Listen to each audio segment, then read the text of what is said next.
Hello, guys. Welcome back to the Uncensored Critic podcast. Thank you, as always, for tuning in. It means the world to me. Thank you very, very, very much. And today we have another part two guest, someone I've been very, very keen to get back on as soon as we finished last time. And that, of course, is, well, Dame Sarah to her friends, but the fantastic Sarah Spring, a actor, a literature analyst, a Shakespeare enthusiast, an extraordinaire, queen of the bard's work, and Miss Shakespeare made clear herself. It's a big welcome back, Sarah. How are you? I'm good. Queen of the Bard's work. My goodness, what an introduction. Yeah, it's true. It's true. I've seen your page on Instagram. Just countless videos. I'm not on. I know you've got more on TikTok. I know, but I don't use TikTok. But yeah, it's like I said last time. You just delve into all these areas, and I'm going. Didn't think about that. And then it's like, did that actually exist? Like, all that stuff, man. It's great. Anyway, how have you been? I've been great. I've been really good. Yeah. Yeah. Yeah. It's I know you've been to the Pumpkin Festival recently in Ohio. Yes. Yes, I did. It's like you worship pumpkins there, like you host turkeys on Thanksgiving. It's true. Now, and if anybody follows my page, you'll know it's been an eventful past week. I went home for the pumpkin show because I live in New York. I work in New York, but I'm originally from a very small town called Circleville in Ohio. Mhm. And every year we have this huge festival that's called the Pumpkin Show, and it's Yeah. like we have giant pumpkins that we weigh in, and we have a giant pumpkin pie and pumpkin every food you can imagine, and like it's like quintessential small town America, like that. It's a huge deal. And so I don't make it home for Christmas every year, but I always try to make it home for Pumpkin Show. If Hmm. that tells you the level of importance in my hometown, because it's the oldest festival in the state. But anyway, I went home, and my boyfriend conspired with my whole hometown to pull off a proposal. He did the 10 Things I Hate About You, the Heath Ledger song. He got up on the platform before the parade started and had a band backing him up to sing Can't Take My Eyes Off of You. And Wow. then he proposed, and it was pretty magical. Wow. I in awe. He did such a good job, and I had no idea it was coming. Wow. We were talking before we came on. Well, actually, first of all, congratulations again. Thank That's you. incredible. If you don't mind me asking, when's the big day? Is it soon or is it in the works? It's in the works. I have no idea. We've got to figure it out because, I'm from Ohio. He's from Texas. We live in New York. We've got friends all over. Trying to figure out a location and a date is going to be tricky. So we got some work to do. Yeah. Yeah, yeah. I love the story you just told now, which was like you were. It's again, I'm not being like I'm not putting like the small town vibe down here or nothing, but I think it's great that there's a community vibe, and yet everyone was whispering among those who could be trusted, just for the record, Mhm. and to say like this is happening, this is happening, this is happening, and then suddenly it was. I mean, what was that like? I mean, this guy, he went to great lengths and he worked so freaking hard to get to this. It looked like he put a shift in. He did. He worked so hard. He got the community bands to play, our small town community bands that my parents play in. He rehearsed with them, and he actually had my childhood choir director come down and accidentally run into me and distract me while he went off to rehearse the song with the band the day before. I Wow. just the level of strategy and thought and planning that went into it was just so romantic and Oh, wow. thoughtful, and um oh my gosh, he blew it out of the park. He really Wow. nailed it. Wow. And I think the most magical thing is because 10 Things I Hate About You is my favorite movie, and it's a Shakespeare adaptation. It's an adaptation Ah, of Taming of the Shrew. um but in the back of my head, I'd always thought, well, if I ever get married, I'd love to be proposed to, kind of like that, like Heath Ledger, taking, like, singing that song. And I swear, I never said that to him once. wow. And he just knew it. He was like, that's how I'm going to do it. And anyway, Yeah. yeah, I got a good guy. I got a Yeah. good one. Yeah. Yeah. Nice one. Well, we look forward to best of luck with wedding planning and arrangements and everything. And whenever's the right time, I'm sure you'll make a real day of it. So yeah, once again, congratulations. Thank you very much. You're welcome. Cool. So I mentioned last time we've got to get you back on to do some more Shakespeare stuff and everything. And I think immediately afterwards, I sent you a bunch of stuff, and then immediately it's sort of the subjects for today kind of just appeared organically, Yeah. and like everything else, it just all happens. Let things happen and everything, and that's a real philosophy I believe in. So in whatever aspect of life, just let things happen. So we start with kind of a big one, actually. I think you guys might know this one. It's To Be or Not to Be, by a certain William Shakespeare, of course, and Hamlet. So before we get into like the dissection of everything, we specifically agreed that we loved the version by a certain Mr. Cumberbatch.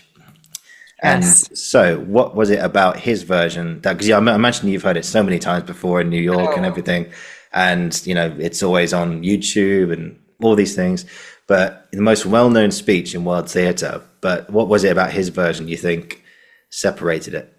I have a whole page. I can go line by line and dissect like what is so brilliant about what he does. But Go for it. overall, but okay, all right. But overall, I think what I love so much about his speech is that he keeps it so active.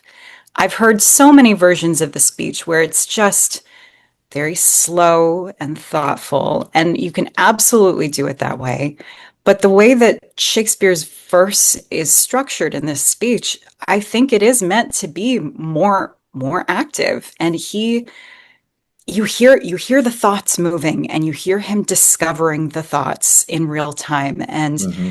every time I come back to this speech, I discover something new. I kid you not. Today, before we came on, I was like, oh my gosh, I'd never thought about that phrase before and exactly what that means. It just there's so many ways to interpret it, of course. And this is just my personal taste. His version is one of my favorites, 100%. Yeah, I mean, I remember I was lucky enough to actually see it live, I think, when it came out at the Barbican, and it was, I mean, I was just like looking back over it. I mean, I think I said in the interview as well, which he did for the show. It was the fastest selling show in London theatre history, Wow. bar anything else, but tops any musical, any other play. It was the fastest selling show in our history to date. And of course, not only because it's him, but it's the play, and it's on a big scale, and people want to see a big actor doing it. And also, we talked about last time about, we didn't name names as such, but there were some big Hollywood actors who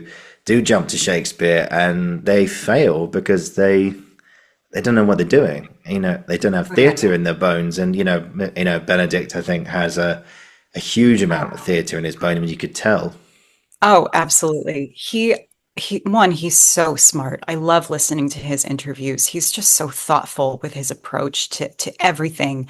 But with this speech in particular, I see that he's done the homework. Like I see the text work that he has done. And I see that because I'm a Shakespeare nerd and I can, sit down with it. You wouldn't consciously be aware of that if you're just listening to it, but it's the detail that makes it so brilliant. I love it. Yeah. Yeah. Yeah. Oh God, I was going to ask you one quick question before we started. Yeah. So just before we get into that, I want to ask you about, there's a certain word which it's actually in Hamlet as well, which a lot of people use, which is the word alas. Mm-hmm. And so say, alas, poor Yorick. I knew him once, Horatio, and all this stuff. And people say, well, like, alas, they did this, or alas, they are not available, or something. What does it mean, that word? Alas is like it's an expression of woe, or an expression of now it's come to mean almost more like unfortunately, that too. There's not a direct translation. It's oh no, essentially, but to me it's a little stronger than oh no. It's more like it's somewhere between oh no and oh fuck. And I think you need to find that when you're saying it. It's that, if that makes sense. It's somewhere between those two. Yeah. So when he Yeah. says, alas, poor Yorick, do you think he's going, and like he's seeing, of course, this is in the Gravedigger scene where he's seeing the skull. And he goes, and of course, that's where the famous pictures come from of him holding the skull and with a quill and all that kind of, the really kind of stereotypical image. But so when he says, alas, poor Yorick, is he going, oh my God, this was Yorick? Absolutely. It's like, oh, and of course, I knew him once, Horatio, and Yeah, and now I think about it, it's like, do you think like that's the moment where he goes, oh, this is this is what happens when we're not here anymore? absolutely. Yeah. Absolutely. And more than that, it's not, remember that it's not just anyone's skull. It's Yorick's skull. And Yorick was the court jester. So Mm, this man who was so full of life and joy and told jokes and spoke truth to power and all of that. And he talks about how he carried him on his back in the text. Like that this person who was so full of life is now reduced to this. mm. It seems so deliberate to choose it just choosing the court jester to be that that person that you stumble upon in the graveyard is powerful. Yeah. It's like, and you think about a court jester, or like, that was what it was called in that day, but nowadays it's like a comedian, Yeah, or a comic, as as some people say, but yeah, either or, it's the same thing. But there's someone who's full of life, telling yes, jokes, engaging people, like make us laugh, making people laugh. That's the community spirit there. It's like the guy, I don't know, if making jokes about pumpkins at your festival recently, just including everyone, and then yes, suddenly it's just nothing. Where's the spirit gone? Where's the joy? Where's the laughter? Yeah. And of course, yes. does it, as Hamlet says, it slips into the undiscovered country from whose bourne no No traveller traveler returns. returns. Yeah. We So, don't and know. we don't know what happens next. The only people we can ask are the people who are not here. I mean, and Yeah. yeah, just quick. I, Yeah, no, go on, go on. oh no, I was just going to say I remember I'm going to get kind of sad for a moment, but Yeah, I when I graduated from Interlochen from my performing arts high school, yeah. my grandmother died the next day.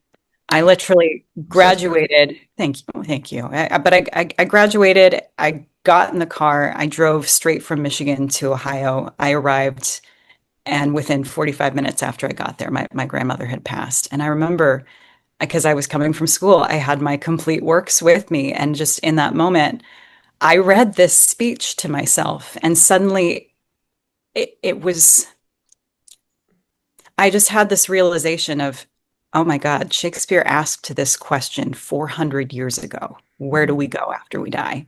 And we still don't know the answer to it. And that, I don't know, was one of the moments, it was strangely comforting to me that in that moment, it just, Shakespeare is timeless. It, it sometimes the language can be confusing, sometimes it can be dense, but at the heart of it, it's just humanity. Yeah, It's so beautiful. yeah. Oh, well, I'm so sorry you had that experience, and Yeah. yeah, she's looking down on you with immense pride right now. So, Oh, that's very sweet of you to say. of course she is. Don't be silly. But yeah, but no, it's funny how I mentioned last time King Lear, and my mum and everything. She Yeah. no interest in Shakespeare whatsoever. Didn't get it. Doesn't understand it. But she saw that scene with Anthony Hopkins, and she just completely went to pieces. She saw her. Yeah, I know my mum wouldn't mind me saying this, but she saw her dad in that moment, Yeah. and in a similar, yes, I mean the resemblance was uncanny, not just the looks, but the costume he was wearing, and yeah, it shows that it's powerful stuff, man. I mean, I've probably repeated myself saying that 100 times on this show, but it's absolutely true. Yeah, you're making me True. cry right now just thinking about it. It's, it's true.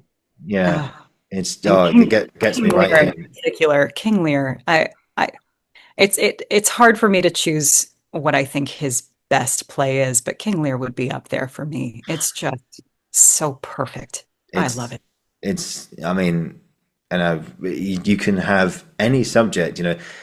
I say Much Ado About Nothing, which we'll get onto a bit later, Yeah. is it still makes me laugh, even now. I mean, Yes. yeah, I mean that's another one as well. As You Like It, still, and of course there's that famous speech, "All the world's a stage, the men and women are merely players," is acts being seven ages, and then yeah, that's like another, in a way, that's like another To Be or Not to Be, isn't it? Because Oh, yeah. because I don't know that one off by heart, but you know, at first it's the infant, and second it's the adolescence, and third it's this. He describes every like the seven stage, every single stage of life in unbelievable detail without saying Yeah. too much as well. And then of course there's that famous bit at the end: sans teeth, sans eyes, sans something, sans Everything. everything. Yeah. Yeah. I never thought of it this way, but you kind of juxtaposing those two speeches, to be or not to be is an exploration of death, and all the world's a stage is an exploration of life. Mm. Like that's oh God, that's so smart. Oh, he's so good. He's so talented. My goodness. He's a talented guy, isn't he? Yeah, real up and comer. Yeah, or people. But let's not get into that. We'll Oh keep it my. Puritans. Only one person, guys. Don't come at me. But okay, so yeah, just think all that conversation out of just one word. Alas. Yeah, Alas. Yeah, yeah, alas. yeah. Oh God, we could just geek out about this for ages. Anyway, so to be or not to be, possibly the most famous speech in the whole of theatre. It's like you just said there. We encounter Hamlet in Act Three, Scene One, and his world's Hamlet. It's to say he's a tortured character is putting it very very mildly, isn't it? Oh, yes. Yeah, Yes. yeah. He's a little tortured, isn't he? Going But through something. Mhm. yeah, but I think, you know, a lot of people go, oh, to be like, I don't know about you, but when someone goes, oh, to be or not to be, that is the question. Like oh, Shakespeare, to be or not to be. A little part of me just dies. A little part of me just like, you have no idea what you're saying. Anyway, but You gotta. yeah. But anyway, what is he saying, Sarah? What is he All saying here? right. All right. To be or not to be, that is the question. Yeah, yeah. So Sorry, do you want to read it out first? Do you want to give it a little speech? sure, sure. Yeah, come on. This is Sarah's to be or not to be. Hmm. To be or not to be, that is the question. Whether 'tis nobler in the mind to suffer the slings and arrows of outrageous fortune, or to take arms against a sea of troubles and by opposing end them. To die, to sleep, no more. And by a sleep to say we end the heartache and the thousand natural shocks that flesh is heir to, 'tis a consummation devoutly to be wished. To die, to sleep perchance to dream. Aye, there's the rub. For in that sleep of death, what dreams may come when we have shuffled off this mortal coil must give us pause. There's the respect that makes calamity of so long life. For who would bear the whips and scorns of time, the oppressor's wrong, the proud man's contumely, the pangs of disprized love, the law's delay, the insolence of office, and the spurns that patient merit of the unworthy takes when he himself might his quietus make with a bare bodkin? Who would these fardels bear to grunt and sweat under a weary life, but that the dread of something after death, the undiscovered country from whose bourne no traveler returns, puzzles the will, and makes us rather bear those ills we have than fly to others that we know not of. Thus conscience does make cowards of us all, and thus the native hue of resolution is sickly door, with the pale cast of thought, and enterprises of great pitch and moment, with this regard their currents turn away, and lose the name of action. Soft you now the fair Ophelia. Nymph, in thy orisons be all my sins remembered. Beautiful. Oh, what a good speech. My God. Yeah. Whew. Right. How to break Amen. it down, really. Okay, let's dive in. Let's dive in, man. So, just before we begin, I think immediately you're hit with antithesis, aren't you? Oh, over and over again. Yeah. Over and over. You can hear him arguing with himself in his brain. Well, there's this, but then there's this. There's that. The very first line, to be or not to be. Thesis and antithesis, two different ideas. And this is the most famous line in the English language, to be or not to be. That is the question. And I getting into what I love about Benedict Cumberbatch's version right Hmm. off. Um, I many of you might have seen this clip, but there was a really funny bit where basically every great Shakespearean actor out there uh, came in arguing over what word Yes. to emphasize in this line, and then it Mm. ends with King Charles saying, "No, it's the question. That's the word to emphasize." And I think everybody has their own, opinion on how to say this line. But then as an actor, it might change in performance every night. That's also, okay. It's open Mm. to interpretation. But what Benedict Cumberbatch does that I really love is he actually hits the word is. That is the question. Um, and there's something about that that's so subtle, but immediately makes it feel active, like he's trying to figure out the answer to the question. Hmm. Um, and it, it, when I first was posting about this line, and because it ends with what we call a weak ending or a feminine ending. Women aren't weak; they're just the technical names for when you have an Yeah, extra yeah, little yeah. syllable at the end of the line. Um, the line sounds like what it is. Shakespeare does that by adding that little extra unstressed syllable. It creates this sense of it in conclusion, that it's not a finished thought. It kind of leaves you hanging. And often with feminine endings too, it's that you can think of it as the character is so full of thoughts that the line almost is not big enough to hold the thoughts. It's bursting at the seams in a way. It needs that extra syllable at the end. And there are many endings like that throughout this speech.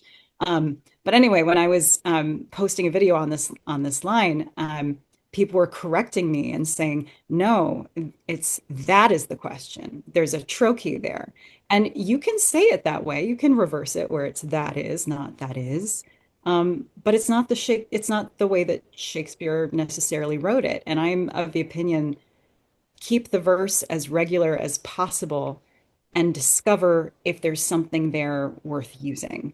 Um, Other people disagree with me, that's fine, but that's what Benedict Cumberbatch did. He kept it regular, and by putting the emphasis on the word is, it makes it so active right off the bat. So anyway, I'll get off my stool, my soapbox there. But that's what I love about the very first line to begin with. And then we have, whether 'tis nobler in the mind to suffer the slings and arrows of outrageous fortune, or to take arms against a sea of troubles and by opposing end them. And here we have a mixed metaphor. Hmm. It's taking arms, weapons against a sea of troubles. And normally that's a no-no. You wouldn't want to mix metaphors. It muddies the thought, it makes it unclear. And yet in this case, it seems to amplify the, the just how helpless it all is. That it's as helpless. You're I'm not finding the word here. But there's just no point to it. There's just no point to it. What good is it to throw an arrow into the sea? It really does nothing. Mm. Um, but there's also, and I learned this when I was posting about this. Apparently, there's some stories, legends of emperors and kings who did try to go to battle with the sea and tried to show their might. So it could be, Mm. harkening back to that as well. But just everything Shakespeare does is so deliberate that Sea of Troubles, it's not just that it's a lot of troubles. The use of that imagery of the sea, it has to be intentional. Um, yeah, and I love that he's not asking whether it's worth it or not to act, to take arms against a sea of trouble. He's asking whether it's nobler in the mind to just go along with it and endure it, or to take arms and act. And that says so much about Hamlet's character. It's not what's easiest or what's the most convenient. It's what is the most noble thing to do. And I kind of love that. Mm. Um, and with to be or not to be, even that going back to that first line, most of us take it to mean that he's talking about to exist or not to exist, whether that he's considering suicide. But there are also actors and people who say that's not necessarily what that line means, especially with the Mm. placement of this speech. It could be him talking about whether or not to act against Claudius, and the idea that this fear of what comes after death is what is keeping him from avenging his father. And that makes sense too. It's wild that this speech is so famous, and yet we can't even necessarily determine what the question is. Because he speaks it in pretty broad terms in this speech. Mm. Just oh, it's so fascinating. Yeah. Um, yeah. I or take arms against a sea of troubles, and by opposing end them, to die, to sleep no more, and by asleep to say we end the heartache and the thousand natural shocks that flesh is heir to. I love in Benedict Cumberbatch's version of this speech when he comes to the word sleep. He says it and colors that word in such a way that you know he hasn't slept in weeks. And I think that's one of my favorite things about his version of the speech is that he colors words. He makes the words sound like what they are. And he is so committed to his given circumstances at that moment that like you understand his perspective on all of these things just by the way that his voice sounds when he says them. Yeah. Just which is totally Shakespeare. It's genius. And he says the word sleep over and over again in this speech. It's one of the words that keeps repeating, and by investigating the sounds of that word, the way that Benedict does, it's absolutely brilliant. Um, "'Tis a consummation devoutly to be wished. To die, to sleep perchance dream, aye, there's the rub." This line, "aye, there's the rub," we hear this often, we quote it often, but what is a rub? Well, it's actually a term from lawn bowling. It's when there's some sort of divot or imperfection in the ground and it makes your ball go off course Hmm. and not go where you want it to go. Kind of like a gutter ball if you're doing regular bowling. Yeah. How strange that of all the imagery that he could have used in this moment, he's using a bowling image here. And how specific is that? And we keep being told over and over again that Hamlet is a young man, and so a young man using a sporting term, that's so often the images that a character uses chooses like reaches for says so much about the character themselves, and I think that's very much at play here. For in that sleep of death dreams may come when we have shuffled off this mortal coil must give us pause. um Shuffled, what an incredible word. It's another word that Benedict really colors the way that he says it. Um, Mortal coil. A coil at this time, the word meant like a big commotion or to do, a big a mess, a noisy disturbance. And so he's saying that life is this noisy disturbance, but also that this physical body, this mortal coil, is just a big noisy disturbance. And the way he says shuffled off this mortal coil, it's almost it, I don't know, to me it kind of sounds like a snake shuffling out of its skin. Mm. Um, Again, this speech can be interpreted 100,000 different ways. So this is just me coming at it with my point of view, but there are so many things to be found in here. Um, and then he says, must give us pause. And then there is quite literally two silent beats in this line. Must give us pause. There's the respect. That's the line. There are only 8 syllables there. So Mm. Shakespeare does this often. And what he's doing is he's literally writing a pause into the line. And you hear Benedict take it. you hear him take it. Not all Hamlets, observe that, but he does. Again, just another example of I can tell he did his homework. I can tell that he used the verse. Um, and I just love that. Shakespeare gives you this pause, and it can be a moment for an internal discovery as he's having here, or Hmm. there's another line in Romeo and Juliet where Juliet is about to take the potion, the sleeping potion, and she Yeah. just come vile, and that is the whole line, come vile. And so we have these 7 or 8 beats of silence as she is slowly lifting this vial to her lips, and then she has second thoughts and says, "What if this does not work at all?" Or whatever that Mm. line is. Um, and it's just brilliant. He accommodates for all of that. Um, so anyway, so there's the respect that makes calamity of so long life, and in this case, a calamity, a horrible Mm. tragedy, situation, whatnot, because we're so afraid of what dreams may come after death, it makes us stay in these calamitous situations for so long. Um, even though we could just end it all, as we're gonna, about to get there. But it also sounds at the same time that long life is a calamity.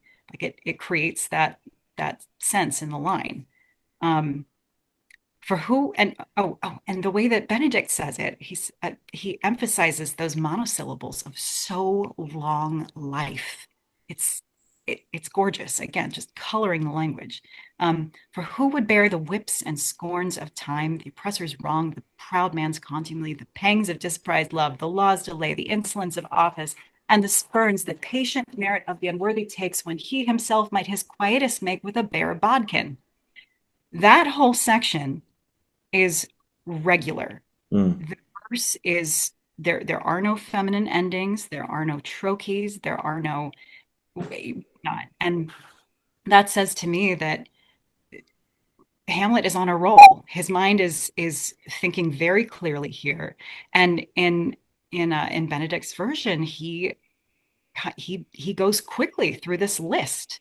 And it's again, when you find moments to slow down and moments to speed up, it creates the illusion that you're thinking these thoughts in the moment, because that's how we talk in real life. When we're on a roll, we speak very quickly, and then when we want to slow down to emphasize a point, or when we're discovering something or sussing something out, we slow down, and Mm. it's technical. But he does that so beautifully throughout this speech. And again, this is an area where he speeds up because the verse is regular. There's not, the thoughts are clear. Um, and this line, when he himself might his quietus make with a bare bodkin. Quietus is kind of an accounting term. It means that your bill has been paid or settled Yeah. in full, right? And again, what an interesting choice. He could have chosen any word here, but that's it's like he's paying a debt. He's settling up. Mm. Uh, and with a bare bodkin, It's a knife, isn't it? Like a it dagger. but more specifically, a bodkin is a very tiny knife. And in other places where it's used, it's a knife that women would use. So he's not just saying like he would kill himself with a giant sword. Mm. It's that with the smallest of knives, like he could end it so easily. And that specificity of like Mm. it could be done so easily. Yeah. And yet, what dreams may come, that's what, must give us pause. But that the dread of something after death, the undiscovered country from whose bourne no traveler returns. I mean, have more beautiful, true words ever been written? I can't think of any like Yeah. that. No. I, who would these fardels bear to grunt and sweat under a weary life, but that the dread of something after death, the undiscovered country from whose bourne no traveler returns, puzzles the will and makes us rather bear those ills we have then fly to others that we know not of. So puzzles here, it's a little stronger than like the sense of the word puzzles that we have today. Like it confounds us, or that we Mm. think about it's a little stronger. It was more like bewilders or paralyzes us. And will in Shakespeare's day meant desire. It could also mean sexual desire. But so it's that the dread of something after death paralyzes your desire to die, to just end it, um, because of the fear of what's to come, because it's been 400 years and we still don't have an answer to that question. So it makes us rather deal with the problems, the issues that we have now, than and that what a choice of a verb, then fly to others that we know not of. Yeah. It'd be so quickly we could just be rid of it, and yet, again, this antithesis. Um, Thus, conscience does make cowards of us all. And in the first folio, um, there are certain words that are capitalized, uh, and in modern editions, most editors just leave those out. They don't think anything of them. But there are many scholars and actors, myself included, who think that when a word is capitalized in the first folio, it was Shakespeare drawing attention to the word, saying, "Hey, actor, make sure you hit this word. Like this word's important." And so I'll go through and I will circle all the words that are capitalized in the first folio and just kind of take that in. And usually it's just kind of a perfect summation of what the whole speech is about. So here, in this case, conscience and cowards are both capitalized. Mm. And he has that moment in his speech, in his earlier speech, where he says, "Who calls me coward?" Um, and I think it's, harkening back to that. It's just he feels that he's a coward because he can't act, because his conscience is holding him back from acting. Um, and thus the native hue of resolution is sickly door, with the pale cast of thought. And native hue is like the natural coloring of someone. And so he's kind of going into this imagery again of um, a perfectly healthy person, uh, who is resolved, who's going to act by thinking about it too much, by the pale cast of thought. It makes them look sickly, and makes them look pale and sick. And enterprises of great pitch or pith, depending on which version of the speech you're looking at, because we have Hmm. the other thing with Hamlet. There are three different versions. We have the folio, we have the first quarto and the second quarto.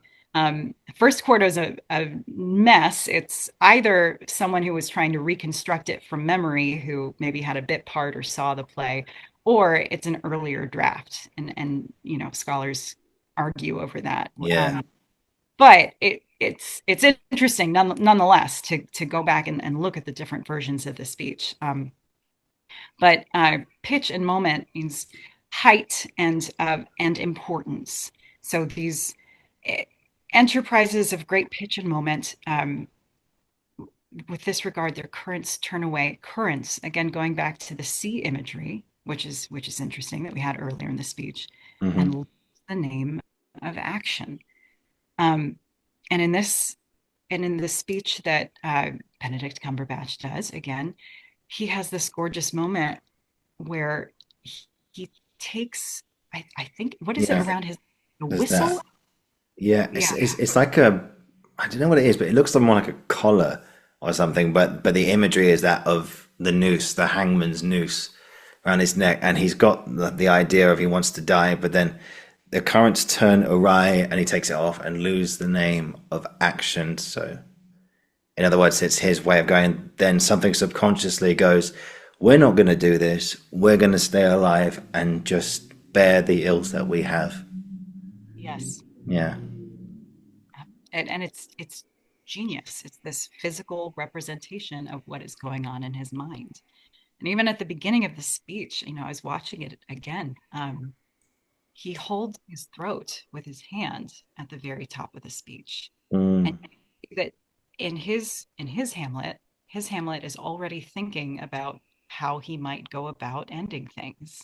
And the hangman's noose imagery that he comes back to at the end, it's full circle. And oh God, it's so good. And mm, I again, there are so many endless versions of this speech. This is one of my favorites. But it's different in contrasting with someone like Andrew Scott, who mm. I do love Andrew Scott's version of this speech. His Very good. spontaneity is incredible. Mm, My one issue with it, and I love Andrew Scott, he's one of my favorite actors, but is that I think he takes too long to get there. He really is so ponderous with it, and I think you can make the discoveries, but still keep them moving and still, pay attention to the verse direction that Shakespeare's giving you. mm, But if it's if the fact that I've had people tell me that hearing him give that speech made it make sense to them for the very first time, like that is incredible in and of itself. mm. So anything that creates that strong a reaction in people is a brilliant performance in my book. So Yeah. I remember Andrew Scott, he gave an interview and he said that basically one of the things, I can't remember who the director was, but is it Robert Icke? I'm not sure. I can't remember.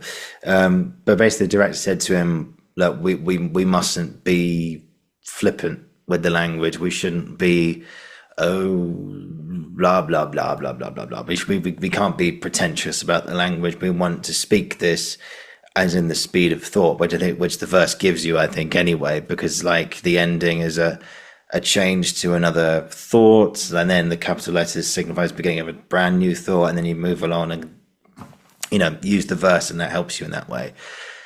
I was very lucky to actually see him do that live, actually, Andrew Scott. Yeah, very, very lucky indeed. And I remember just before the speech, I mean, he took a very, very long pause just before that speech.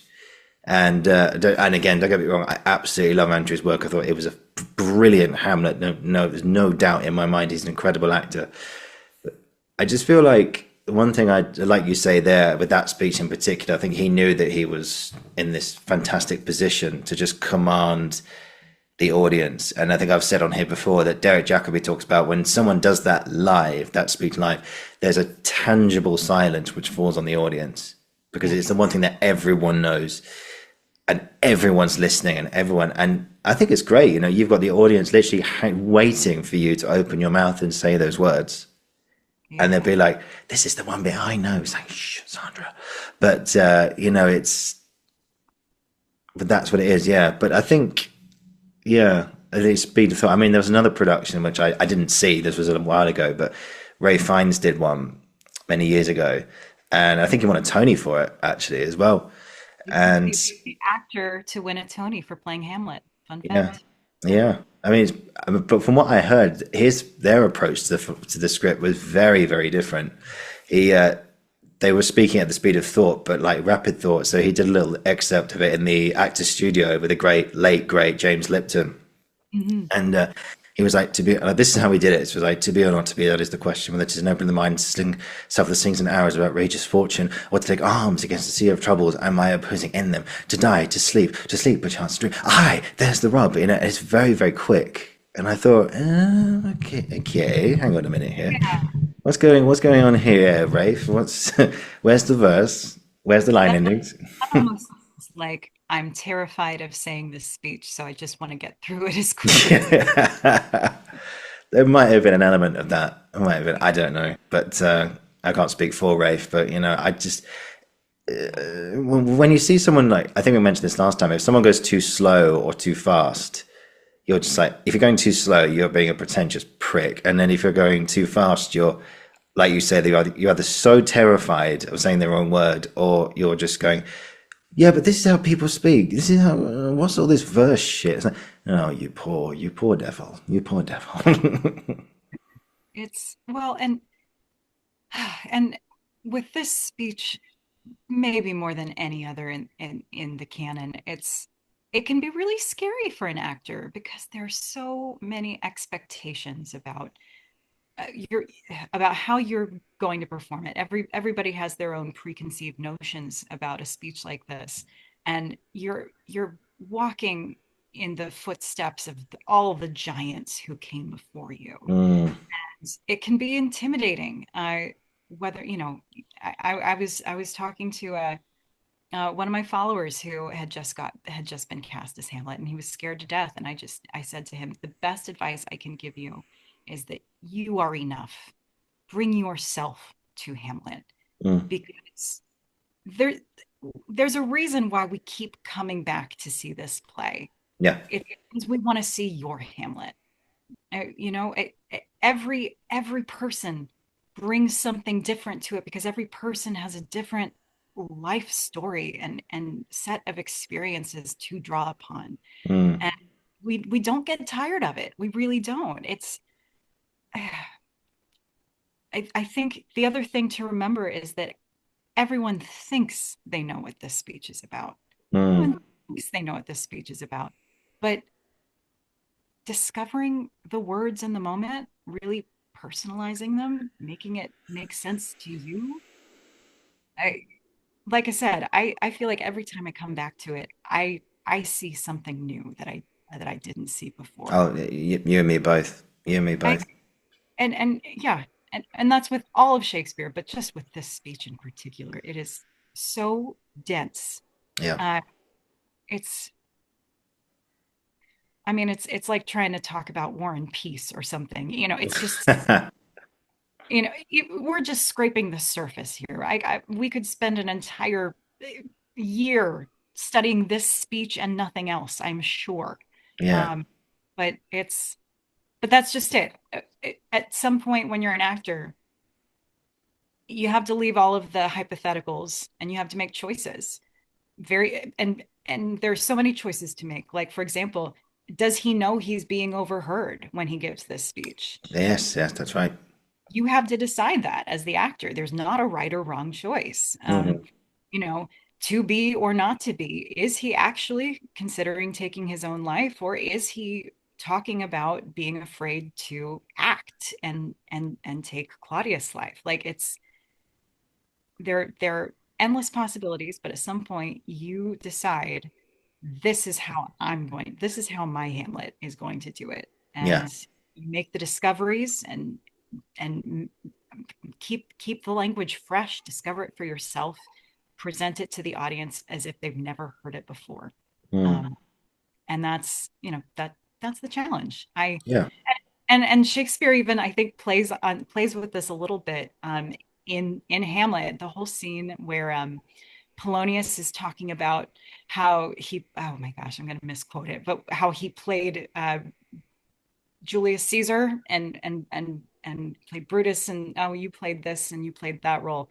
It's thought that the actors who played Polonius and played Hamlet actually played those roles in Julius Caesar. So it's an inside joke that, oh yeah, I did see you play that, essentially. And so this idea of the haunted stage, that when we go to the theater, we're haunted not just by the past actors who have played this particular role and our memories of that, but also by the other roles that the actor you're seeing perform has played.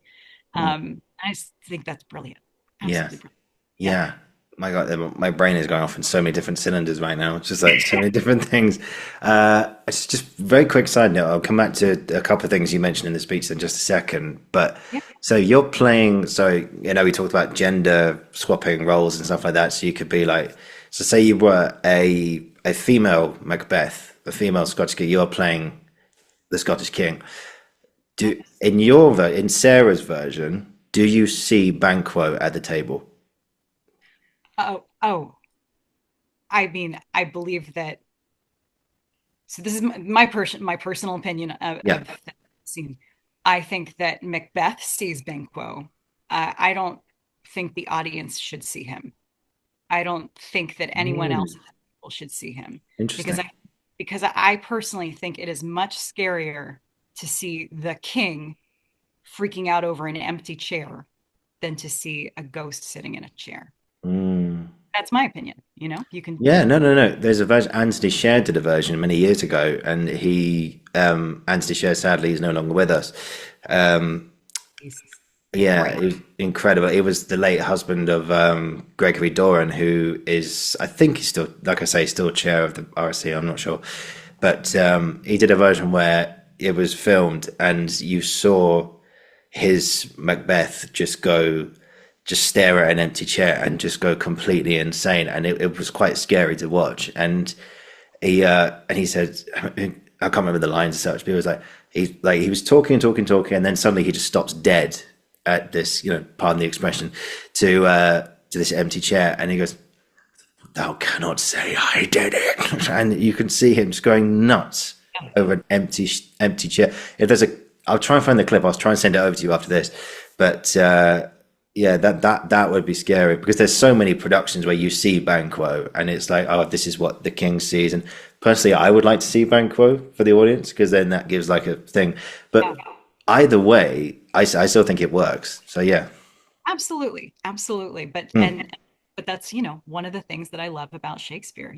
There are infinite number of choices that you can make. One of my favorites is I was talking recently with someone about the ending of Measure for Measure because Hmm. there's a production going on at is it the National Theater RSC right now? Um, I Measure. forget. I think it might be the RC. I think, yeah. There's nothing on the national measure. Spoiler alert! If I Yeah, there's a production in London somewhere. yeah, yes, but some people they're new to these plays and they don't want the ending spoiled. But I'm going to talk about the ending of Measure for Measure for Okay, just a spoiler alert. yeah. So the Duke proposes to Isabella, and then Isabella says nothing. She has no response, and you get to decide. The actor, the director, the production, you get to decide how she responds to this marriage proposal. And given the circumstances, it is equally plausible to me that she accepts or that she up and slaps him in the face. Both Mm. are absolutely like they're understandable. And in this particular production, she turns and she runs and jumps and she commits suicide because she feels like she's trapped. And Wow. that's a choice you can make. I've played Isabella twice and we did it differently both times. The first time I did it, um, we had this imagery of a chair, like a giant throne in the middle of the stage the whole time, that was vacant. And at the end, instead of using the language to propose to Isabella, he says, "What's mine is yours." And so we interpret it as um, that he chose her to be the judge of the city, that she would sit in judgment and assist him uh, and govern the city alongside him. And I thought that was a beautiful, grounded choice. Hmm. Uh, and then the second production I made, it just was a freeze frame. You didn't know whether she accepted it or not. Um, but the fact that there's so many ways to deal with the ending of this play that like it's the whole was it um Keats who called this negative capability, Mm. that being okay with not knowing. And Shakespeare is just, you see that in spades in his work, that Mm. he doesn't give you all the answers. He leaves you with more questions than answers. And again, Yeah. since we keep performing these plays. Yeah. Yeah. There's a great playwright I've talked about, and who does that as well in a more slightly a lot later on than Shakespeare. I mean, and do you know who Harold Pinter is? Oh, yes. Yeah, Yeah. like there are people who argue and argue and argue about what his plays mean, or do the two main characters know each other? There's a brilliant play of his. We'll come back to be honest for just a second, but my brain is so many things. It's there's a play called No Man's Land, which I've done a whole podcast episode on with the great Harry Burton, who actually knew Harold before he died, and Harry talked about how he still writes about it now and stuff. But Harry talks about how it's up to Harold's given you a gift, like Shakespeare. He's given you a gift. Hey, dude. But so Yeah, back there. Never mind him. right there. Hey, man, how's it going? But he's given you such a huge gift, which is to say, just work it out for yourself, and allow your own interpretation. Because if it's just one thing, then it's like, oh yeah, we all agree on that, and that's it. It's just like one bandwidth for the rest of time. Whereas these guys, they're like, is it this? Is it this? Is it this? And of course, as you know, with waves, like sound energy, it just keeps going and going and going and going and going and going and going. And that's why they're so timeless. And that's why 400 years later, they're still in here. We're still asking these questions. What does the end of Measure for Measure mean? What do Hurst and Spooner know each other in No Man's Land? And it's like, and the truth is, we don't know. We don't know.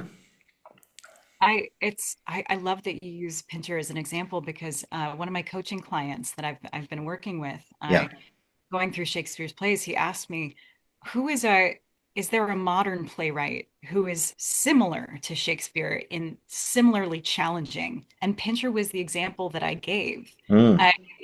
It's not that the language that Pinter, because the language Pinter uses is very sparse. It's nothing like the flowery language of Shakespeare. Yeah. But the way that he trusts actors and in a way forces actors to make decisions, Shakespeare does absolutely the same thing. Yeah. I was listening back to another episode recently with the brilliant theatre director David Laveau, who's done a lot of stuff in the UK and also in New York as well.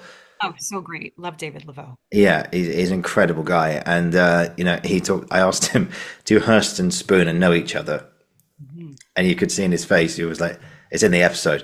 He was like, I'm not sure.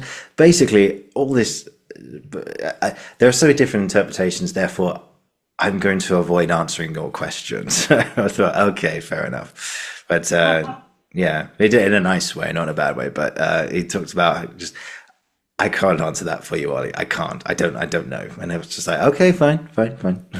Leave it up to interpretation.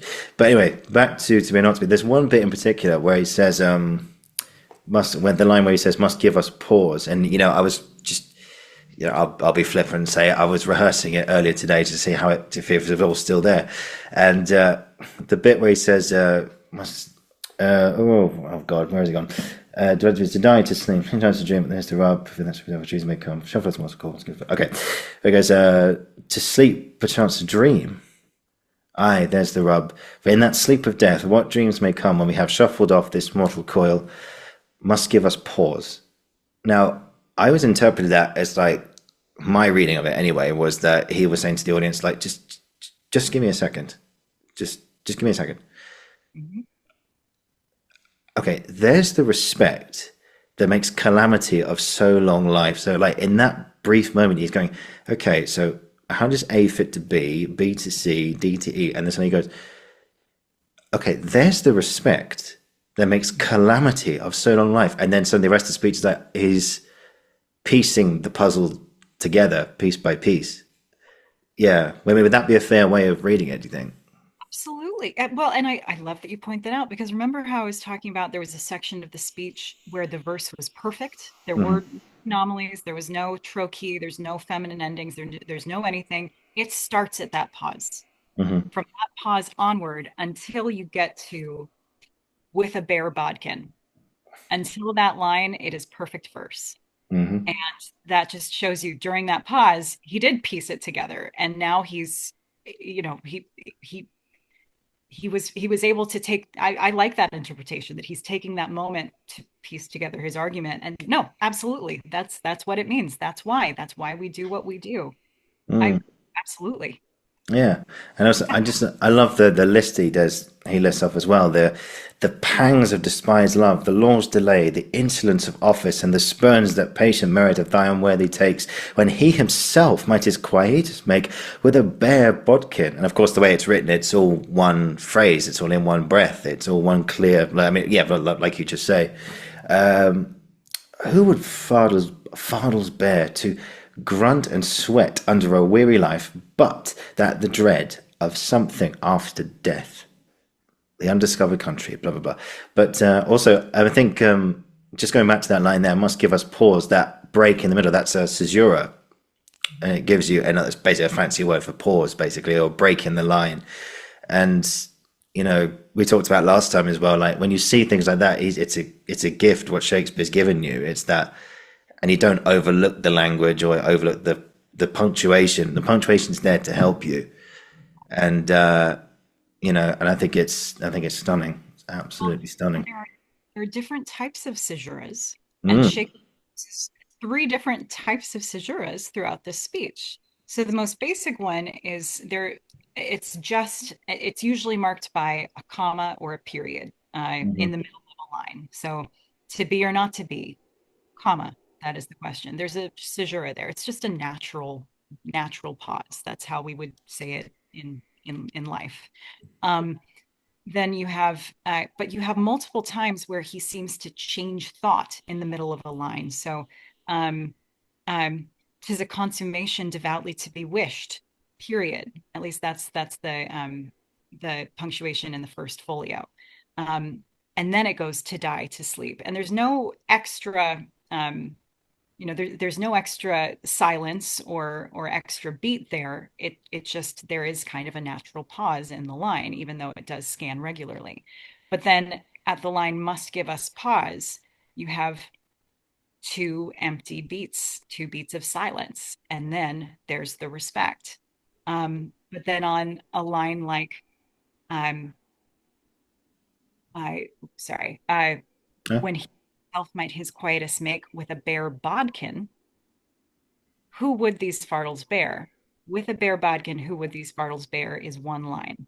And there's a caesura after the word bodkin, mhm. but this is what we would call, a fancy term, an epic caesura, because it's Epic accompanied, caesura.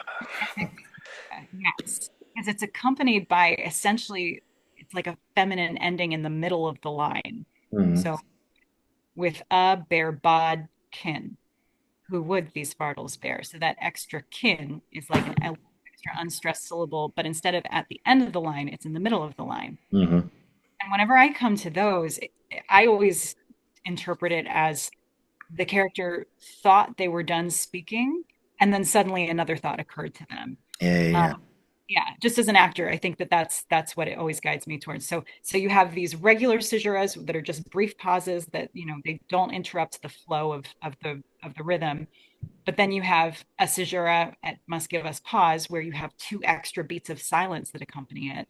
And then you have the epic caesura at bodkin, and also on and by opposing end them earlier in the speech. That's another epic caesura where you have an extra unstressed syllable at the caesura.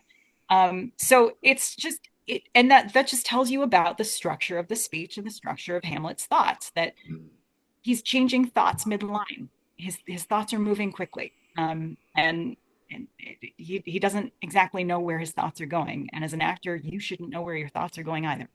Yeah, and it's in life. We start one thing, and our brain just goes like it just wanders. There's a brilliant line in I'm not sure if I asked you this last time. Did you see Andrew Scott's Vanya? Because I know it came to New York for a little bit. So what's funny, I didn't see Andrew Scott do it. I saw his understudy, who's a Oh, dear friend of mine, Mariana Galis. I saw no her way. perform, and she was brilliant. The play was excellent, but I wish I'd also gotten to see Andrew Scott. Yeah, don't worry. There is a way you can do it. I mentioned National Theatre at Home last time, and then yeah, the performance is on there, Andrew's version, and it's just yeah. I didn't get a ticket for that unfortunately, but I actually interviewed his understudy over here in the UK. It's a brilliant girl called Victoria Blunt, and we went through Vanya and dissected it and all that kind of thing. And it was yeah, it's a really amazing girl. She does a lot of stand up comedy as well, so big shout out to her. But What was I saying? Oh yeah. So there's a moment in Vanya, that particular version, where I think it ties into what we're saying. I mean, Andrew Scott did it brilliantly. It's like whenever he's playing one of the characters. He goes, "Whenever you talk to me, I drift off. I drift off." It's how our brain works. Sometimes we just drift away, or we think about all these different things. And it's funny how when you actually get all of these in your speech and in your body, then you start to realize it's like, yeah, okay, right, I get it now. I get it now. And yeah, I love it. It's just brilliant. Speaking of another show, did you ever see? There's another show again on National Theatre at Home and been broadcast. Did you ever see Motive in the Queue at all? Yeah, it's based off the famous Gielgud production where he directed Richard Burton as Hamlet, and there's a recording of that on YouTube which I managed to find, and I'll send that your way as well. It's quite old fashioned now. It's all black and white and stuff, but you still get the language and everything is beautiful. But in the play, it was a dramatization of that, and it was a brilliant play. If you ever get the chance to see it, just watch it. It's brilliant. Mark Gatiss, Johnny Flynn, and they talked about To Be or Not to Be, and it transpires anyway from the play that from rehearsal that Richard Burton's version of Hamlet didn't like his father. He didn't like his father who passed, and so he was saying this speech. It's like Gielgud asked him, "Does he like his father? Did he like him?" Because funny enough, Gertrude from Benedick's interview, actually, Gertrude never says anything to promote his late father, Hamlet's father. She never gives him a compliment. She never says, "Oh, he was such a great man," or "He was an amazing dad," or he. There is no reference to him whatsoever. Exactly. So that begs the question, was it a happy childhood? Was it a good relationship? Obviously, it's not nice when your mum just goes up and marries your uncle 2 months later after he's gone. And it's like, okay, that's very weird. But yet somehow, yeah. And he goes, does he like his father? And I can't remember what the next line was, but he got up and did the speech with that motivation. And it gave the whole speech a completely different meaning. Yeah. And yeah. Whereas I remember an interview with Kevin Kline when he was playing Hamlet. He said that he thought of his relationship with his father as um, he was Romeo and his father was Juliet, and he'd lost his Juliet. So a very, very different take Yeah. of I absolutely adored. I loved my father. I was closer to him than anyone. I mean, the play starts in media res, so we don't see what it was like before, and that I think that's part of what leaves us with so many questions um, throughout the play. And I love that you can again, like Pinter, forcing you to make the choice. What was his relationship like with his father? Because we don't know. It does, send my it makes my spidey senses tingle. The fact that when the elder Hamlet appears as a ghost, he's dressed in armor. Yeah. That he's very warlike, and he could appear to anyone in the play, and he chooses to speak to his son. Like his son is the one that he wants to avenge, and that's also you just again people think they know the play, but then when you start asking the questions, it kind of it, I don't know. It always makes me think, do I really know this play? There's so much. I don't know. I have no idea. Yeah. And there's I love that the king's his father's speech as well. He says, "Mark, no, no, what does Hamlet say?" He goes, well, where would thou lead me to speak? I'll go no further." He goes, "Mark me, I will. I am thy father's spirit, doomed for a certain term to walk the night, till the foul crimes in my deeds of nature are burnt and purged away." And this is one line, I think, again, tying into Be or Not to Be, where he says, "But that I am forbid to reveal the secrets of my prison house." So Mm, I can say why I'm here, but I can't tell you where I've come from. yeah. Yeah. I, So I, Yeah. Wasn't a flawless man if he didn't go to heaven. He's lingering in purgatory. Yeah.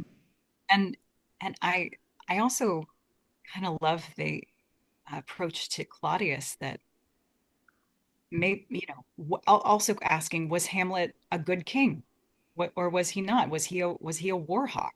I mean, you could choose that interpretation, and you can justify the actions that Claudius takes by saying, well, he was a bad king. Maybe he thought, I need to, I would be better at this. And I love Gertrude. And if you, the actor, are playing Claudius and you have those motivations, again, because you have to be your own character's like defense attorney, that makes for an interesting villain to me. Not just like, oh, I'm twisting my mustache, I'm a bad guy.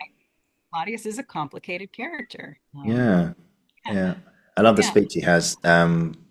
What this hand was washed with brother's blood. That's a lovely speech. And how do you think? Oh, because if he wasn't close to his dad, but he has that Hamlet has this brilliant speech, like kind of face off with Gertrude, where I think Benedict actually brilliantly in his version is the line "Have you eyes?" and he says that look here upon this picture, and Benedict just goes, "Have you eyes?" It's like, and so what's that? If he didn't have it's a weird one, is it? I don't know what Benedict was thinking in his head, but if he has a complicated relationship with his mother and he has a complicated relationship with his dad, then how does that work? What do you think? I mean, it could be that he has an even more complicated relationship with his uncle. Um, you With his know, mother as well, yeah. yes, absolutely. I it's something that every actor playing Hamlet gets to explore for themselves and make these choices. And again, it's why we keep coming back to see your Hamlet, not his Hamlet, not her Mm. Hamlet. It's, you know, I sorry to not give an answer, but it's kind of like David Yeah, Laveau. I, you know what? There are too many. I can't give you a definitive answer. exactly. And yeah, poor Ophelia. What did she do wrong? Existed and was, Yeah, I mean, you can see. I mean, if you take like a feminist lens, you can see why just this play does come under scrutiny as well, because the way Ophelia is treated is appalling. It's appalling what happens to her. it's, I'm I've been working on posting a video specifically about Ophelia, so I won't get into all of that here yet, but maybe next time we talk, we can dig into it. But I Definitely. lot of feelings about Ophelia, definitely. Yeah. Oh my God. Yeah. I mean, I think just to close this bit of our conversation today, I think, I think, I can't, what's the quote? I'm going to butcher this, but it's a play about a genius who was written by a genius and it was the genius play with the genius ever wrote or something like that. I've butchered that.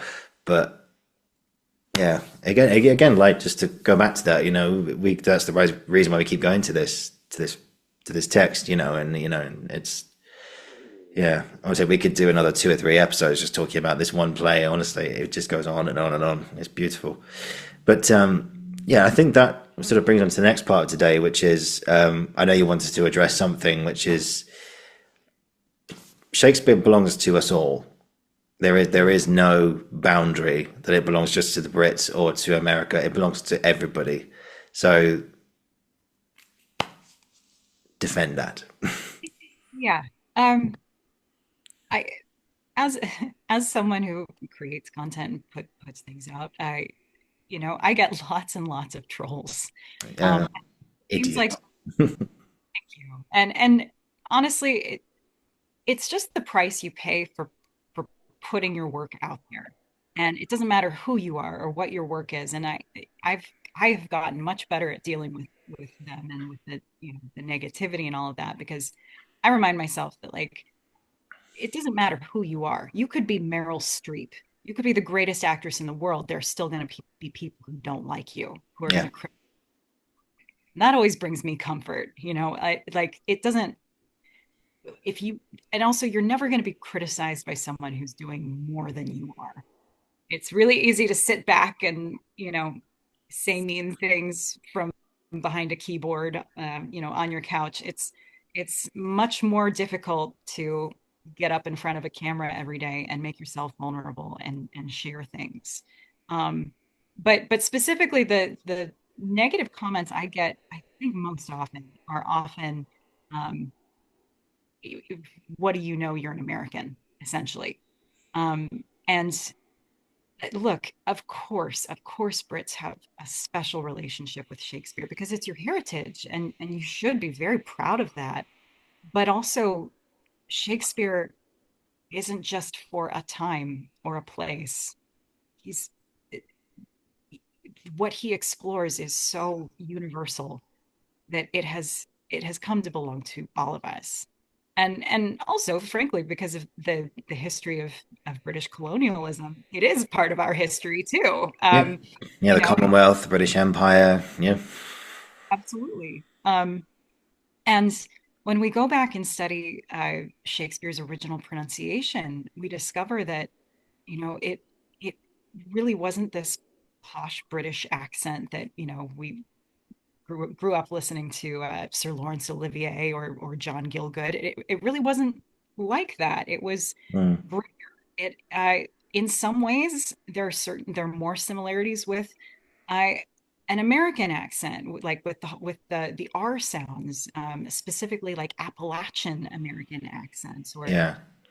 Irish, or West Country, or in certain parts of Canada. You can hear, because it's like the great great great grandfather of all of these different accents, that like there's room in Shakespeare for all of us. And there's a difference between mispronouncing a word and bringing yourself and your own accent to a part. I go over pronunciation of certain words, not because I'm trying to be like, no, this is wrong, but specifically with Shakespeare, the thing I care most about is making sure that the emphasis is put on the right syllable, honestly, Mhm. because Shakespeare's verse is music, and because it works the way a film soundtrack does.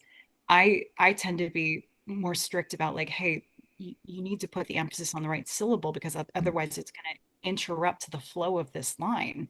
Um, and it's just, it can get really frustrating over and over again when I hear people saying, like, oh, I had one comment that was something along the lines of, well, an American trying to teach us about Shakespeare is going to be met like a glass of warm puke in parts of Britain, or something along those lines. And I was like, oh my God. Yeah. And it's just a bummer. But that's not all Brits. I mean, obviously, Oliver, I love talking to you, and you're so kind and wonderful to me, and I appreciate it. And I have many British friends and followers who love digging into the text with me. And it's just interesting to me that I think sometimes, specifically because I'm American, and frankly a young female American, sometimes people get threatened by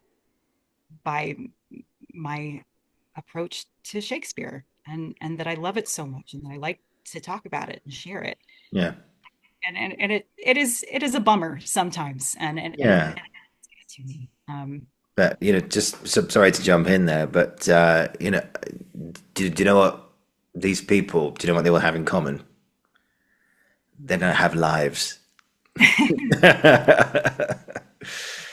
And yeah, I have to say, all I can say is, just keep doing what you're doing. Keep putting the reels out. Keep putting the posts out. I'm sure we'll do another one of these in the future as well. But you know, um, and I think you handle it brilliantly. And again, I said to you off air just now, but I have to mention this reel that you put out very recently, which was is brilliant.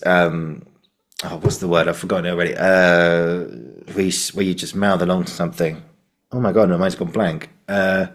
You dubbed. Yeah, you did like a you did you dub anyway. Look, you dubbed a line of speech that was sort of put in the background. There's a word for it. I can't think of it right now, but it was when it's, Madam, what do you think of this play? It's like, the lady does protest too much, methinks. Oh, but she'll keep her word. And I thought that's perfect. That's perfect, you know. And Yeah. Yeah, I yeah, had one that frankly kind of inspired that. It was a person who said something along the lines of, uh, why do you dress so sexily, so provocatively? And I was like, or no, she said, why are you always half naked in these videos? And I was wearing a tank top, and I'm like, I like a human being, like you know, and she was like, why do you have to sex it up? And I'm like, I think that says more about you than it does about me. It's the lady, dirty, dirty mind. yeah, and it's just one of those like, I'm just trying to talk about Shakespeare here. Like, you know, the this goes for anyone who ever tries to make anything, put anything out into the Oh world, yeah, going to get criticized. You are going to get trolls, but usually it says way more about them than it does about you. indeed, And indeed. I'm so like I'm getting much better at it. And I think the best way to handle it, and this is what I try to do when I make videos like that, or I made one with all the Shakespeare insults that you could call me if you want to insult me for certain things, you know, like just laugh. Just laugh at them Indeed. because that's that's the best medicine always. Yeah, yeah. There's a great comic over here called Ricky Gervais. I've talked about him before, but the way he deals with it as well, I'm sure. Well, he goes to America all the time as well, but I'm sure you've probably seen him. But yeah, he deals with it brilliantly. I think it, like you say, just laugh about things. You know, funny enough, on our last episode, there's a comment on YouTube which said to me, I think I in the bio it said, "Oh, Shakespeare, she knows everything about Shakespeare's canon," and apparently I spelled canon wrong with an extra N or something. And then so out of all the things you could have said about our last 2 hour chat, it just went, Uh-huh. oh, and they just went, "Oh, you spelled canon wrong." It's like, Glad that's what you took away from this. yeah, Yeah. and I just thought, well, first of all, you probably haven't listened to any of it, and you're just looking at the description, and you're just like, anyway. But I just thought, like you say, I just thought, okay, okay, When I was when I was starting to build my channel, I was, you know, watching a lot of influencers about yeah, yeah, um, strategies for getting more views on your videos. And one of them was like, what's the most unhinged thing you've done to get more engagement on your posts? And several people said, purposely misspell a word because it gets enough people to comment on your post and, you know, because they yeah, want to correct it. And then that gets your post pushed out to more people. Like, what a ridiculous thing about the system and the algorithm that we're working with. But that just always, that tickled my funny bone. I was like, you know, so you got more engagement on your video because you misspelled the word canon, God forbid. But you know what? Don't feed the trolls. Let the trolls feed you. Let them give you that engagement so that, you know, your podcast gets heard by more people. There you go. exactly. No, I got a story. I had someone on called Georgia Bird who was the stage manager for something called Prima Facie, and it Oh, would, I love that play. Oh my goodness. yeah. Did you see it when Jodie came to New York? I did. She was incredible. Oh, she tears, tears. Oh, Yeah, funny. incredible. Incredible. I've talked about it till kingdom come on this show. I really have. But yeah, I mean, I remember interviewing the stage manager, Georgia. She was in London, in New York, actually, when it was on. She was in the wings, making sure she was like okay and all that stuff. And you know, a fantastic person. And I interviewed her, and then I put the thumbnail out, and I put it out. So excited. And then it wasn't until a day later I realized I misspelled her name. Oh no. And I thought, you know, Georgia's the last bit is GIA, and I got the I and the G the wrong way around. And I It happens thought, to us. and then I went to go and change it, and then I remember looking at my, you know, when you go on Instagram and it says like, oh, certain person has shared your story or something like that. One story mentions you. I thought, oh Christ, I've misspelled it. Okay, okay, well, who shared my story? Open it up. It was Jodie Comer, Oh, and I oh, thought, okay, right. First of all, let me just check this isn't a dud account. And then second of uh, all, I thought misspelled. I went, oh, who cares? Who cares? Exactly. Yeah, I did make sure it was correct on Apple, Spotify, and YouTube, etc. I did change Yeah. that, but as soon as it's up on Instagram, you can't change it. But then I got some Yeah. comments saying, I got two or three comments which people declared their dying love for this show, absolutely their dying love, and then I got two comments which said, "You know, you spelled her name wrong, right?"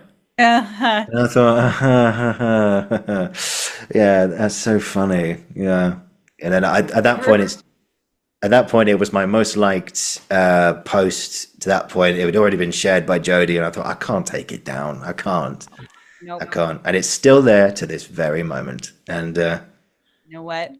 Again, you will never be criticized by someone who is doing more than you. You'll be indeed, criticized by the people on the couch who just want to, point out errors to make themselves feel superior, to make themselves feel better. But you know what?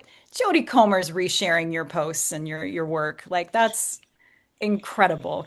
Congratulations. That's awesome. oh, thank you, thank you. Yeah. Yeah, it was a real pinch me moment, I have to say. And like I say, I double checked that it was the real thing. I Yeah. made sure it wasn't a dud account or anything. But Oh, I get yeah, it. I've had a few moments like that too as the page has been growing. Yesterday, Molly Ringwald started following me, and no way. anybody who's a huge fan of John Hughes and like the 1980s teen movies, like she's a hero to me, and I just had to wait. Is this actually her? Oh my Yeah, goodness!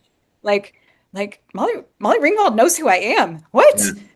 It's a surreal moment when your heroes start acknowledging your work and following you, and it feels pretty great, doesn't it, Oliver? It's pretty cool. Yeah, I mean, I did an interview with someone called David Dean, who was it was the chairman of Arsenal Football Club for a long time, and now he's yeah, I'm a massive Arsenal fan, you know, and we're actually owned by. I'm not sure. Did they make it to the Super Bowl? Is it LA Rams? Did they make it to the Super Bowl this year, or did they? I don't take football. I don't know, man. No, no, I don't either. I don't do American football at all. Yeah. It just doesn't make sense to me. But we're owned by the same guys who own their Stan and Josh Kroenke, and they own other teams like the Denver Nuggets and the Colorado Rapids, and I think they're basketball or something. I don't know, but David talked about basically we've got a mutual friend and someone called Trish Wadley who's also been on here as well. And we met at a press night one night for a play in the Park Theatre in Islington in London. And it was so bizarre. I went up to Trish and Trish was like, "Oh, Ollie, come talk to David. He's just over here." And I went, "Oh, hi, David. My name's Oliver." And he was like, "Oh, yes, Trish has told me all about you. I love your show." And I was like, a bit like Ross in Friends, you knew about me? And I was like, wow, this is, yeah. It goes to show, man, just keep doing your thing. If you're passionate about something, just keep going. I've absolutely adored our last conversation and Hamlet today and everything. And I think, oh God, how much time we got? Yeah, we got some time. But we're going to go, I think, just keep, what was I saying? Yeah, just keep putting stuff out there. This goes for anyone who's Anyone. looking to put something out on social media, on Instagram, on YouTube, just keep following your instincts and just keep following your heart. And, just unfortunately, there are people out there, but if they want to chat shit about you behind your back, that's exactly where they should be, behind you. So, Here, here. There's a Katharine Hepburn quote, something along the lines of, yeah, uh, "Always do what you want. That way, at least one person is pleased." Like you can't please everyone. Not everyone is going to like you, and not only is that okay, that's welcome. It helps you find your people and your niche. And believe me, your people are out there, and they will find you. Just keep doing the work. Keep amen. doing. Yeah. Amen to that.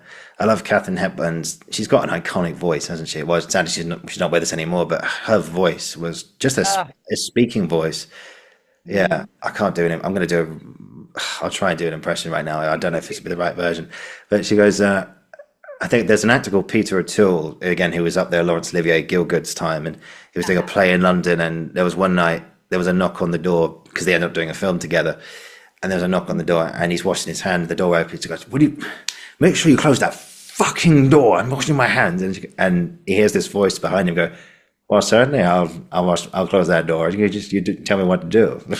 I don't know if that was Katharine Hepburn. I don't know, but it was just like, oh, who's this? That's Katharine Hepburn. Okay, Uh-huh. yeah. Okay, can you do a Katharine Hepburn? Oh, I actually got cast in a role once because I could do a Katharine Hepburn voice. I don't know if I can do it now, but something of that sort. I love the line in The Aviator. Did you ever watch that film? Yeah, Yeah, DiCaprio, yeah. um, you're deaf and I sweat. Aren't we a fine pair of misfits? I often say that to my fiance. We joke back and forth. You're deaf and aren't we a fine pair of misfits? So funny. Yeah. Misfits. Misfits. Well, where was she from? Hepburn, where was she from? She was from Massachusetts, so a very specific, like northeastern, mid-Atlantic dialect that it's so specific to her. You can Yeah, always it's her. nice Yeah, one. yeah. And I'd say Audrey was her daughter, right? What? Audrey Hepburn? No, not related. Just have a Oh, last name. Yeah, fair no. enough. Yeah, Yeah. because there's Yeah. that. Audrey was, I believe, from Belgium. Oh, And she worked against the Nazis during World War II. She like carried secret messages in her point shoes as a ballerina. Yeah. I did not know that. Audrey Hepburn, incredible, incredible lady. Yeah. Yeah, because there's that iconic picture of her with the cigarette. Was that Breakfast at Tiffany's? Uh-huh. Oh, I'm a huge classic movie buff. So we're talking about my heroes now. Yeah. Oh, right. We'll do that next time. We'll take a Next tiny, time. tiny break from Shakespeare next time. We'll do Yeah. classic films. Yeah, because classic Okay. Hollywood is just stunning. Anyway, let's see. We got okay. So we're gonna do. Just got two more things left to do today. One is the last question, but let's finish today on a bit of comedy. So we'll do some much ado. So we could do a very quick dissection at the end, but I think we've talked about some big stuff today. So let's end this on a funny note, on the lighter side. And so for anyone out there, this is Act 2, Scene 3 of Much Ado About Nothing. Benedick has just been deceived by Don Pedro, Claudio, and Leonardo into thinking that Beatrice, I love the initial conflict that they have with each other.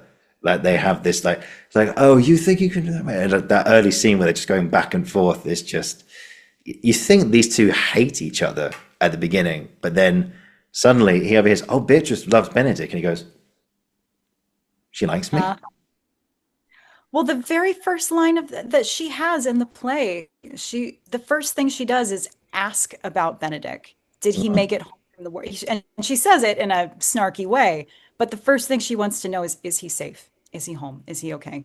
And she hides it under layers of sarcasm, but like, and there's that line, I know you of old. I absolutely believe that they dated before this, and it didn't turn out well.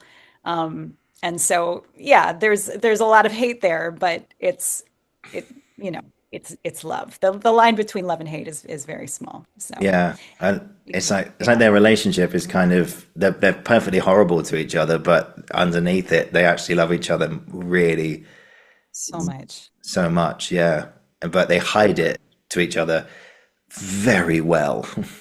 Yes, I I'll be personal for a moment, but I just got engaged. But Yeah, Benedict and Beatrice remind me very much of me and my fiance.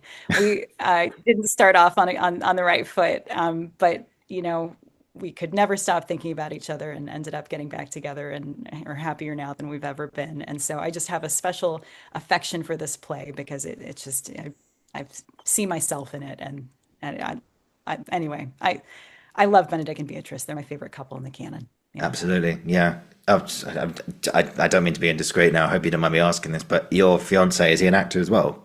He is. He's a very talented actor and a writer. Yeah. Ah, think okay, here's an idea. Feel free to Mhm. ignore me if you want. But for your wedding reception, you obviously, you do the ceremony and blah, blah, blah. And then you get back to when people are doing the toast and stuff. The two of you do this scene for Much Ado to your audience. I bet it would be a big hit. That's great. I think it'd be cool. But anyway, it's your day, not mine.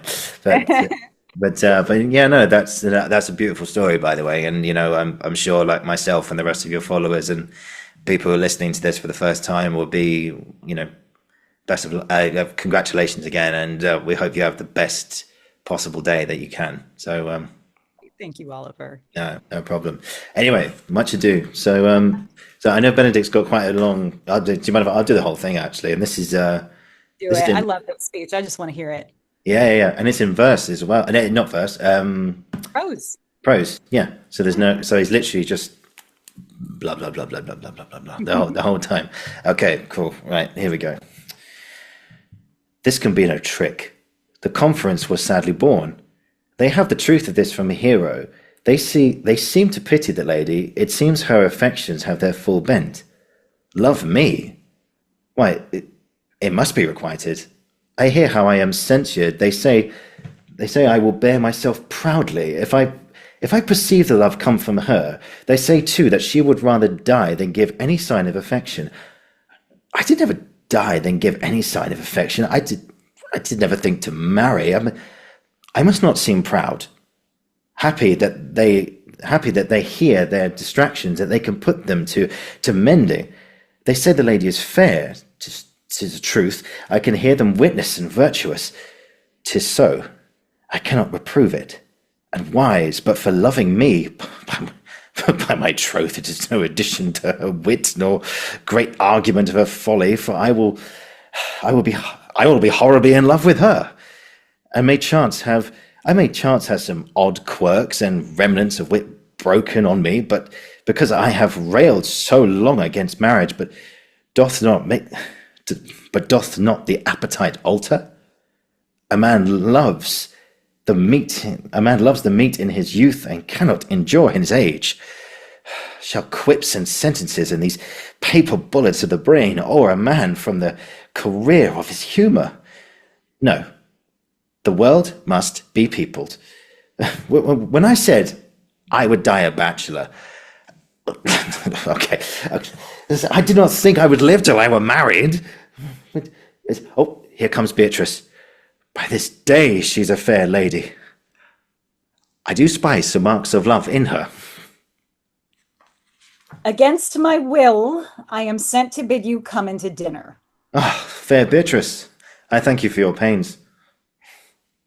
I took no more pains for those thanks than you take pains to thank me. If it had been painful, I would not have come.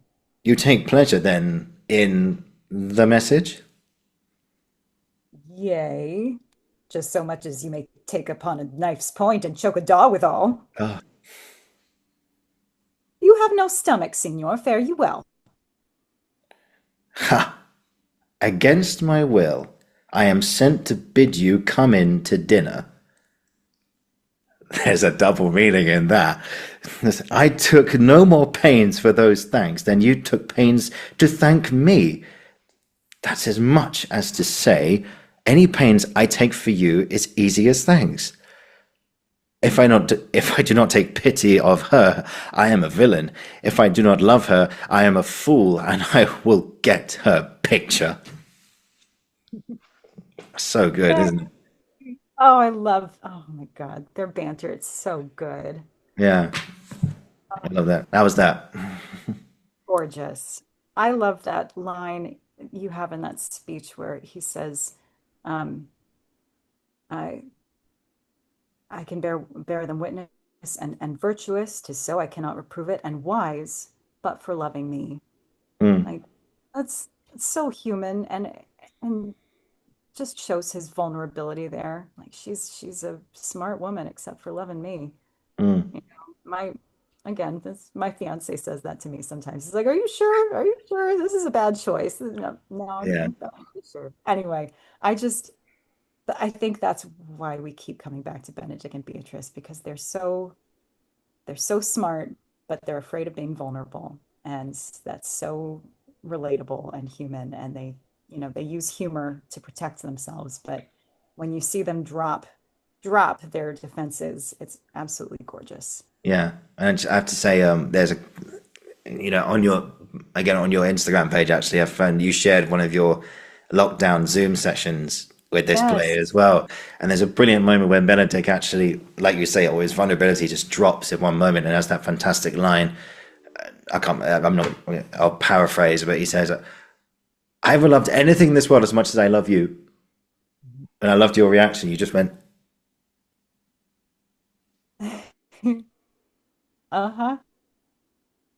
you could see two characters going, what the hell is going on right now? Also, can I believe my ears? Like, well, that's her speech. What fires in mine ears? Can this be true? She wants it to be true so desperately, and actually hearing the words, it's a shock. It's an Mm, absolute shock. Yeah, so yeah. beautiful. It is, yeah. I love the bit where he goes, when I said, and there's a great actor, the Globe, who did this as well. When I said I would die a bachelor, well, come on. Yeah, but I didn't think I would live till I were married. Oh, fuck, here she is. And suddenly his world has literally gone like that, completely upside down. I think Much Ado is one of his funniest plays. And I have this conversation too with people that I think that in many ways, drama, tragedy ages better than comedy. Mm, Because so much of comedy is allusions to things of the time and wordplay of words that we might have lost, that sort of thing. Like there are certain types of comedy that are timeless. So physical comedy, like look at mhm. I Love Lucy. I can watch I Love Lucy all day, every day. It still makes me laugh. It is so funny. I romance and gender roles like Battle of the Sexes. That stuff is still funny. It's part of why we love Much Ado About Nothing. Um, but yeah, certain Shakespeare comedies are really dense and kind of hard to get through just because some of the comedy like is lost to us now. And it's not necessarily a bad thing. Like you look at here we have I don't know, do you have Saturday Night Live in Britain, or have you heard of it? Something like that. We have not SNL, but Yeah. we have like talk shows which go on Saturday Yeah. nights. Yeah, we have people like Graham Norton, Jonathan Yeah. Ross, people like that. Yeah, so if you watch an episode from a month ago, it's already dated, Yeah, right? But yeah, that doesn't mean it wasn't funny at the time, but it's just that certain comedy it ends up dated. And I think you run into that with some parts of Shakespeare's plays. But with Much Ado in particular, because it's so much about the relationships and it's still so funny. It's still so clever, and I just love it. Yeah. yeah. We could do a deep dive into that now, but I'm very well taking Yeah. a lot of your time. But I just love it. And you mentioned there's a guy over here doesn't do it much anymore, but it's a guy called Michael Parkinson who had a show called Parkinson, about 20 years ago, and he had the late great Robin Williams on, and I miss him dearly, I really do. We all And do. he did this routine, as you see, he used to go in some interviews and just go completely insane, and he just be like fire off in all different ways, and then I'll send it over to you. Actually, it Please was do. filmed in 2002, and here we are in 2025. But I still go back and watch it, and it still makes me laugh. Yeah. It's so funny. He's so funny. Yeah, His the way his brain worked. I mean, it just his thoughts move so quickly. Like I swear he just like thinks faster than anyone else I've ever seen. His Inside the Actors Studio with James Lipton, we were talking about James oh, Lipton. brilliant. If you've seen that, Brilliant. he ends up going on for like 2 hours or so, and just because he just lets his mind go, and the things he can do with a single scarf are brilliant. And it's yeah. Anyway, I think it's on YouTube. Take time to look it up by all means. It's great. Yeah, Yeah, it's brilliant. Absolutely yeah. brilliant. Yeah. Oh, is it? I see. How much time we got? We got time for one last question. Yeah. So, thank you so much. It's been an absolute joy to see you again and talk and just go through Shakespeare again and stuff. And we could do the whole canon. Honestly, we really could. And but I think that's a good thing for next time. Like we do a dive into classic Hollywood, because that's an area which it's kind of I know of it, of course, but I think there's so many things about. I'd love to hear your like stories and your views on it as well, because you've got all these amazing big films like Breakfast at Tiffany's, Casablanca, Gone with the Wind. I know you mentioned that last time, and you know, oh, just so many to choose from. It's a Wonderful Life, which we watch every Christmas.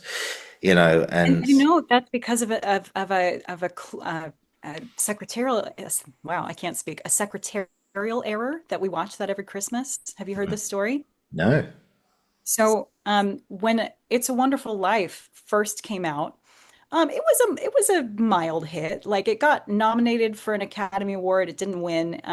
It was also released in the summer, I believe. It wasn't released at Christmas time. It wasn't really a marketed as a Christmas movie necessarily. Yeah. And so for years it had kind of been forgotten. And there was a secretarial error where the copyright accidentally wasn't renewed.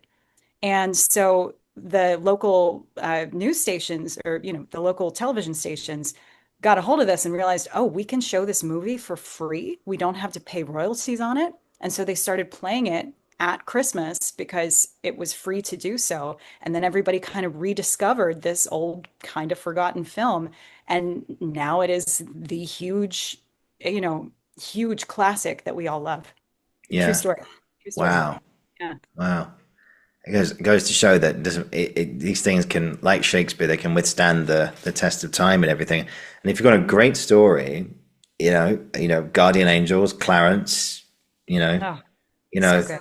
that brilliant scene where he's standing by the bridge thinking, should I do it? Should I do it? And then suddenly Clarence is in the water going, help, help, and he dives in and he helps him, and he's like, so he helps him, yeah. It's Brilliant. yeah, I think there's a nod to Christmas Carol in there as well, isn't there? When he goes back to the bridge and basically says, "Look, Clarence, I'm sorry. Look, I will do everything right. I'm gonna." And like Scrooge has that thing where he says, "I will live my life in the past, in the present, and in the future." And then suddenly he wakes up back in bed and goes, "They did it. The spirits. They did it all in one night." And then Wonderful Life when the snow starts to come down and Absolutely. he's running through the streets going Merry Christmas and all that kind of stuff, Wow. yeah, Jimmy Stewart, yeah, what a Frank guy. Capra, Frank Capra, the director, is one of my favorite directors, and I think he gets underestimated sometimes because people are like, oh, his work is too saccharine, too corny, or that's Yeah, too sentimental. But his movies, his films, they get so dark before they get light again. I mean, in this case, we're talking about a man who wants to take his own life yeah, and is interrupted, and that's part of that's part of what makes the joy so joyful is because they go to such dark places and we see them come out on the other side. Anyway, it's a brilliant film. I love it so much. yeah, Watch it every Christmas. Yeah. it's brilliant. Yeah. Actually, Sarah, I'm really sorry. I've got one more question for you. I've got two, actually, no, two. I've got the last question, but I hope this doesn't take up too much of your time. I hope I'm not eating too much into your day or anything. But have you ever you mentioned Clarence, we mentioned Clarence there, being the spirit and stuff. Have you ever had any kind of, and we talked about like the King Hamlet's dad coming back, I am thy father's spirit. Have you ever had anything kind of like happen to you? Like you walked into a theater. Have you ever seen something that you can't explain, like your own kind of paranormal kind of memory? So I personally have never seen a ghost. Um, I think I think the ghosts kind of know. I do believe in that. My mother has seen them, and I always think, my mother is, I know, a very sane person, and so if she says that she experienced something, then I believe her. Yeah, Um, but I have seen crazy signs from the universe. Like that's something that I believe in, and my fiance is going to hear me say this, but I when we were together and then we broke up for a period of time, and we never stopped thinking about each other during that time. But hmm, um, I was devastated, and I was trying to get over him, trying to forget him, and I kept seeing his name written all over my neighborhood.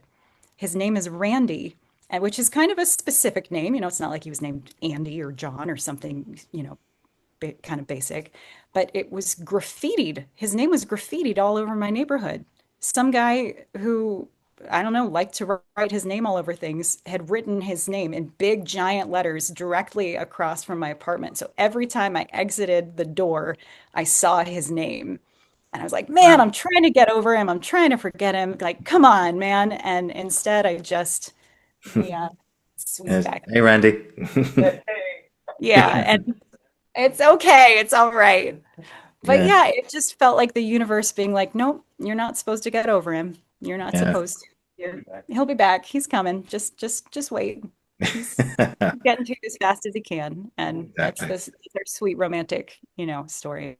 But one of many, honestly. So yeah, I, Yeah. I do believe in supernatural things, and I do believe in signs from the universe, and that was certainly one of them for me. So Yeah. yeah, Yeah, yeah, because it's talked about in Shakespeare quite a lot as well, and just like in those stories as well. It's you know all these stories in the theaters and stuff. But yeah, yeah, but yeah, happens to all of us, not just in the theater. And yeah. there's some divine energy going around at all. Sarah, thank you. This has been absolutely great tonight, just to see you again and talk more Shakespeare and more stuff as well. And it's been an absolute joy, and I can't wait to do this again at some point. I really would love that. Just got the last question for you today. It's a slightly different one for part two guests. So it's just simply, oh, sorry, email. So it's just simply this, really. What makes you happy? What makes me happy? Passion and curiosity. I I I love I love seeing people get passionate about things. And I love sharing that joy and curiosity and passion with others. So one of the reasons I love what I do so much is because, I love performing Shakespeare. I love studying it. I love getting into the nitty-gritty, but even more so, I love sharing it with other people and seeing them get excited and passionate about it too. And, some people have called me, some people refer to me as a Shakespeare scholar. I don't use that term to describe myself. I'm not an academic. I don't have a master's from Oxford. And there are many people who do, and that's wonderful. And I appreciate their work because it helps my work. But I'm an actor first and foremost, and an enthusiast. So many of the videos that I make are just me going, you know what? I'm curious about this. I don't have the answer. Let me find out. Let me look it up. And then getting excited and getting to share it with other people. That brings me so much joy. That makes me so happy. Yeah, Yeah. and keep doing it, man. Keep doing it. Yeah, Sarah, again, just you're fantastic. Thank you so much for today. It's been an absolute pleasure, and just a little cameo from Randy in the background as well. But Yes. Randy makes me happy too.